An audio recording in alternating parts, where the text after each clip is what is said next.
शाहजहां का पिताजी का नाम था जहांगीर, जहांगीर का पिताजी का नाम था अकबर, अकबर की पिताजी का नाम था हुमायूं। इस तरह के बहुत ज्यादा ऐसे राम भक्त भी है जिनको ये सारे पीढ़ियों के बारे में हर एक का पिताजी का नाम था। लेकिन अगर उनको पूछा जाए कि राम जी का पिताजी का नाम था, उसका नाम बोल देगा दशरथ। दशरथ का पिताजी का नाम था, वही किसी को पता नहीं, वहीं पर रुक जाते। आने वाले राम का पीढ़ियों का पिताजी का पता ही नहीं इंडियंस को। लेकिन जो हम लोगों का ये बाबर, अकबर, हुमायूं, ये सब है, सभी का पिताजी का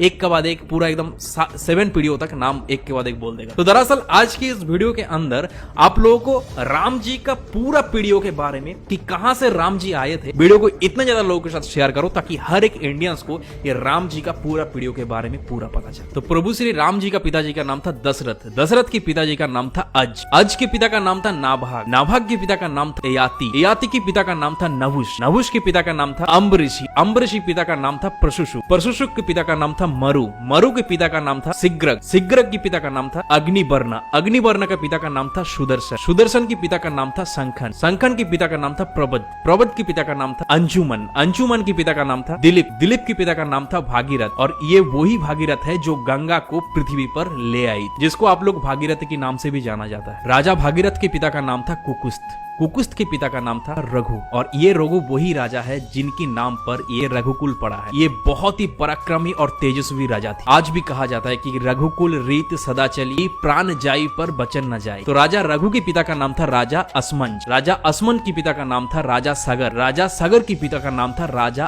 असित, राजा असित के पिता का नाम था राजा भरत, राजा भरत के पिता का नाम था राजा ध्रुवसंधि, राजा ध्रुवसंधि के पिता का नाम था राजा सुसंधि, राजा सुसंधि के पिता का नाम था राजा मानदाता, राजा मानदाता के पिता का नाम था युवनाश, युवनाश के पिता का नाम था दुंदुमार, दुंदुमार के पिता का नाम था त्रिशंगु, राजा त्रिशंगु के पिता का नाम था राजा पृथु, पृथु के पिता का नाम था अनन्य, अनन्य के पिता का नाम था राजा बाण, बाण के पिता का नाम था दिवशान, राजा दिवशान के पिता का नाम था राजा मनु, राजा मनु के पिता का नाम था इक्ष्वाकु, इक्ष्वाकु के पिता का नाम था राजा कुक्षी, राजा कुक्षी के पिता का नाम था राजा बिकुक्षी, राजा बिकुक्षी के पिता का नाम था राजा कश्यप, राजा कश्यप के पिता का नाम था राजा मरीचि, राजा मरीचि के पिता का नाम था स्वयं ब्रह्मा जी। तो इस हिसाब से हमारे श्री राम जी ब्रह्मा जी की 39 पीढ़ियां है, 39 पीढ़ियां। तो ज्यादा से ज्यादा इस वीडियो को इतने ज्यादा इंडियंस के साथ शेयर करो ताकि ये राम प्रतिष्ठा के पहले ही हर एक इंडियंस को ये प्रभु श्री राम का 39 पीढ़ियों के बारे में पता चले। और इस तरह के इंफॉर्मेटिव वीडियोस देखने के लिए कुशल भद्र को फॉलो कर लीजिए।